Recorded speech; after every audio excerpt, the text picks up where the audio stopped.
Today, I want to give you 15 questions that you can ask your husband after his infidelity if you feel like he's still lying. So, it's a very bold statement 15 questions to ask a lying husband. You know what? We'll talk a little bit about why husbands lie, why they do that, and the only thing you really want is the truth, right? If you are someone who just wants the truth, why won't he say the truth? Then this is the video for you. I'm going to go through 15 questions and some strategies around how to approach those questions. I have them in 4 different categories here that'll help break him down a little bit in a good way, disarm him so that he can then start to be more vulnerable. So we're going to go through these 15 questions, which fall into 4 different categories. So I'm Beth Miller. I am a marriage coach. I am a certified hypnotist, and I help women save their marriages. I've worked with hundreds of women over, like, when we work with women, typically it's over about 12 weeks, and we support them every single day. We're like their therapists, their best friends on speed dial, and we truly rewire their mind to stop those ruminating thoughts, get them to a place where they're like, I know I'm enough. I can choose to trust. And so, anyway, I want to welcome you here today. If you want some advice, if you need some help to help with your husband who just can't seem to tell the truth, then what you can do is you can send us a DM to say the word chat, and we can always set up a quick complimentary chat with you to give you some free advice. Also, just put a comment below if you need some help too with a certain situation that you're going through. We truly believe that every woman has the right to help in healing after infidelity. So let's get started. Okay, the first thing I want to start with here is when he gets really defensive. So, like, give me a little thumbs up in the comments there in the chat. Is he defensive when you ask questions? So, I want to talk about like a group of questions here that you can ask him to help break through the defensiveness. And one thing you can do to kind of set the tone for every conversation you're having. So it's like you want to set the tone, but you also want to know the intent. The intent for these questions is what? It's to help me feel emotionally safe. So what's the intent? And so you want to put that out there.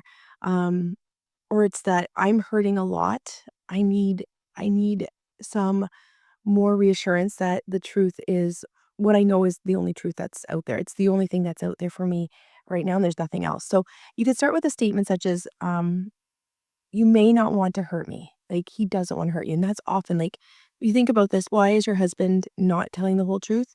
It can be extremely frustrating, but it's damaging your heart, your mind, and your body. So he doesn't want to hurt your heart, mind, and body. So you're like, if you would only tell me the truth, then I wouldn't have to have a hurt heart anymore, body, soul, mind. And so the first thing we wanna kinda look at too is in a moment when we get through these is why is he lying? So we'll talk about that in a moment, but you start off with, "I know you don't wanna hurt me, and I don't wanna hurt anymore, and I will thank you for telling the truth. I may be temporarily in a place of sadness, anger, fear, whatever might come up, but I want you to know that by me moving through this, we're gonna move on faster. I won't be bringing this up. I want to process this today, now, this week with our therapist, but this isn't something I want to bring in months, years from now. Although we can get into that a little bit more. There is time to bring it up, but this is like starting out with this really safe statement of, you don't want to hurt me, but the halfway truth or the trickle truth is hurting me. So you could start with a question simply as, what's the part of the story you're afraid to say out loud? You could ask him, what part of the story are you scared to say out loud? And whether he wants to own it, admit all of it, but part of it is like, I'm curious, what part of your story, can you reflect on what part of your story of the affair are you scared to say out loud? And so this might invite honesty, but also disarm avoidance because it's a question. It's not like, tell me this now. Um, are you protecting me? Because it's another one too. Like, as I said, he may not want to hurt you. You start off by saying, you may not want to hurt me, but I'm feeling hurt by getting this continuous train of trickle truths. So are you protecting me from not telling me the truth? Or are you protecting yourself by leaving out certain details? Are you protecting me? Or are you protecting yourself from leaving out the details? Another one you could ask is, if the roles were reversed, just say I was you, you were me, would the answers feel good enough? So would these answers feel good enough to you? And so these are a lot of like creating reflection, inviting honesty, disarming defensiveness and avoidance. Um, what do you think? And you know what? Here, I should pause for a second. Within this, when we ask it a question, it always has to have intent. It always needs to come from your tone. That's your authentic self. Of course, you can be hurt, you can be sad, you can be angry. But those are things I strongly encourage you to process beforehand so they don't come out in these questions. If they start to come up, then you just need to ask, you just have to own it. And I am feeling activated right now. I don't want to get to a place of angry and sad, but I am angry and sad. So I'm going to step away for a little bit because I don't want to project it onto you. Because he needs you to be a safe place for him too. And I know that sounds wild because you just need him to be your safe place. But if he knows that you're not going to react with anger, fighting, shutting down, he'll slowly start to disarm even more. So going in with this intent, I need this for this reason. Can you ponder and think about this? So the next one would be, what do you think I already know that you haven't confirmed? So this is like, what do you think I already know that you haven't confirmed? Because as wives, like you're so intuitive, right? You're like, I know this, and this. Like your gut's just been screaming at you for months, weeks, days about certain things. And so like reflect upon, what do you think I already know that you haven't confirmed? And another one here is, how would you describe the truth to someone you don't want to lose? So if he were to just to talk to like the therapist about what's going on, how would he describe that to the therapist versus you? So when you're analyzing his reflection or just even his responses to you, just asking these questions, whether he's fully answering them or not in that moment, is he showing empathy or is he minimizing your questions? Is he shutting them right down? Is he going back into defensive patterns? Does he deflect again, or does he sit with the discomfort of, okay, that's a good question for me to ponder? Or I feel like I've told you all of it, but I will take your questions and sit with them. Another suggestion is, how do you shift your power back onto you? So kind of like the second category. So we just kind of looked at questions that'll help break down his defensiveness. And these are like different approaches. It's not like, tell me this, tell me when, where, why, how. It's these kind of open-ended questions. We also want to make sure we're asking lots of open-ended questions too, like not ones that have yes and no answers. Okay, so the next part of this here is questions that you can ask him that'll help shift the power back to you. Back to you is what we want. So these questions, they show that you're no longer like angry and interrogating him. In fact, they're showing you that you are asking this because you want to see if he's capable of saying what he says he's going to say, which is truth. So I'm asking this because I want to see, and I know it's in you that you're capable of telling me everything and disclosing what we need to know between the two of us for our ultimate healing of our marriage. So one of the first things could be, why do you believe I should stay with you? Why do you believe I should stay with you? So this allows him to kind of pump himself up a little bit too. Like, why should I stay with you? Um, why should I stay with you without having full transparency? So it's first like, why should I stay with you? Because I'm an amazing husband. I'm a great father. I love you so dearly. Why should I stay with you without full transparency? So then it's leading into that next part. So it's like we did a part sentence and then we added to it. Another part of it could be, if I find out more truth later on. So if I did find out more truth later on from someone else or through some technology, how do you think it will impact my ability to trust you going forward? And this is so common. And when I do work with men, I tell them, you have to say everything now. And a lot of times it's because they don't have the courage. They're so scared of looking like someone they don't wanna look like that. They look weak, that they look like a liar, that they look like someone who's made a really, really bad mistake. So it's easier for them to avoid and run from it because they know it's gonna shine light on who they are. But that light is for their healing. Like, they need to out themselves. Because when they out themselves, they're actually gonna feel a lot like lighter. It's like the backpack's gonna be lifted off. It's gonna hurt for a while because they're gonna be shown that you weren't a nice person. You did some really bad things, right? You lied, you cheated, you lied some more, you cheated some more. And they have to live with that and they have to heal that within themselves. But the only way to do that is to tell the truth and have the courage to tell the truth. And they so badly want validation and want love in their lives, which is sometimes reasons why they've stepped outside. Yet they're being put in a position where they have to love themselves by telling the truth so that they can then be free of this. But yeah, if someone else were to tell me something later on, how do you think it would affect my ability to trust you? Another one might be, what do you need to see from me so that you feel safe to be honest? What do you need to see from me so that you feel safe to be honest? Um, and so these are two strategies here to help break down his defensiveness, to help shift the power back to you. Like, what do you need from me? And so the next one, the third one that I want to go to is questions that will kind of review his integrity, sorry, and his intentions.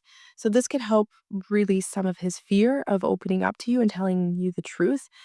So the part of this really is like, repair is possible. It's letting him know, like, repair is possible. Today I choose repair. Today I want this.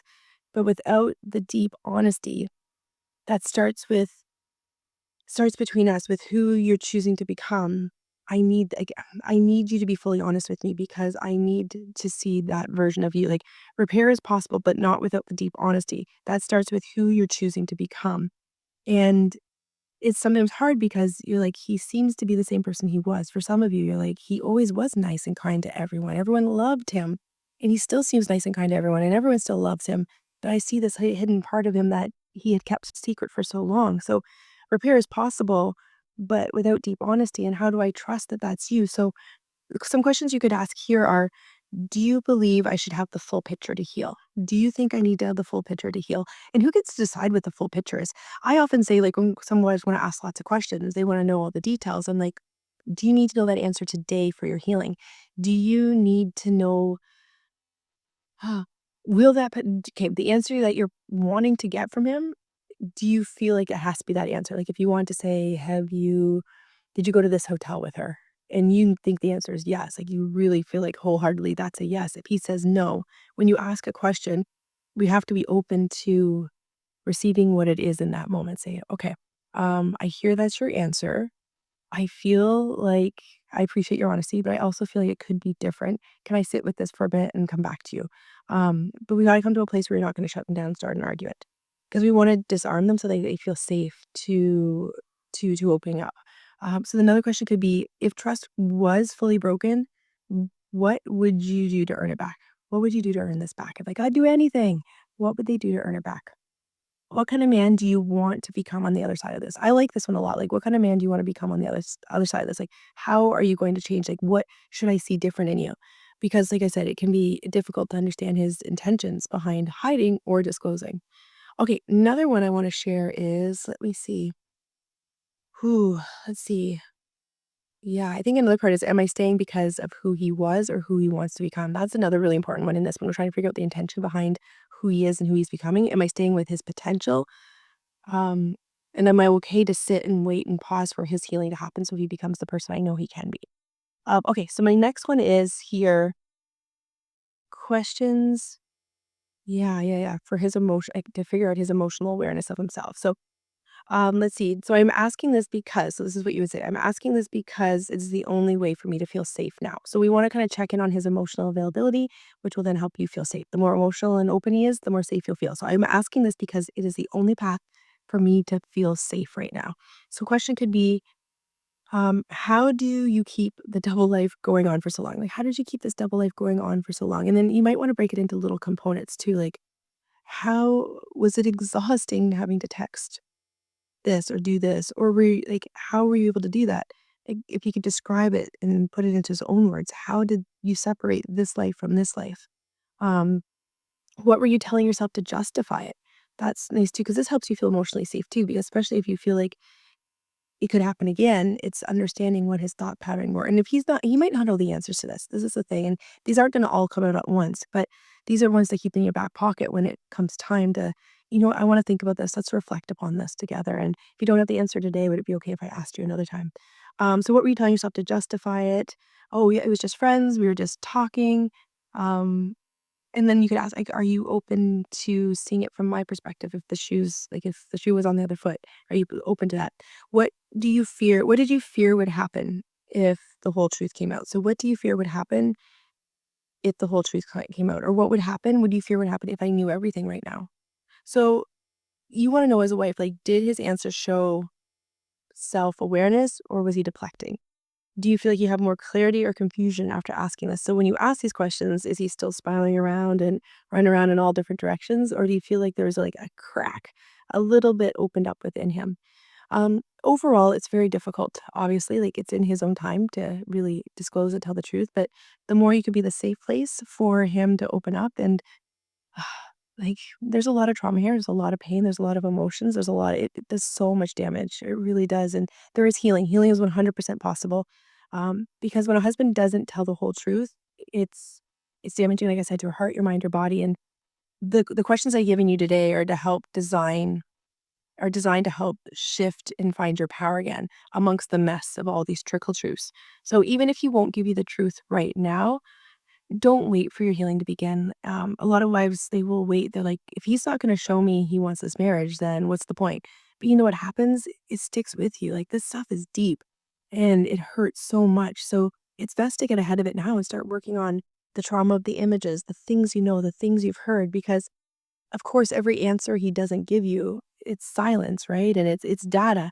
But then what's that data telling us? Is it telling you that when he doesn't tell me the truth, it means I'm not important. It means I'm not significant. It means he doesn't love me. It means we're not worth fighting for. So I think, or is it telling you he's he's he's he's in a really bad place from his childhood, feeling unloved and feeling like he needs to do well and people have to have a good image of him. What is it within him that's keeping him from telling the truth? Because we can make it really personalized and think he's not telling the truth because he doesn't love me. He doesn't think I'm significant. But really it's often his own pain. He's not telling the truth because he's thinking, I'm scared. He's thinking, I can't believe I did this. I'm guilty. So he has his own I statements as to why he's doing it.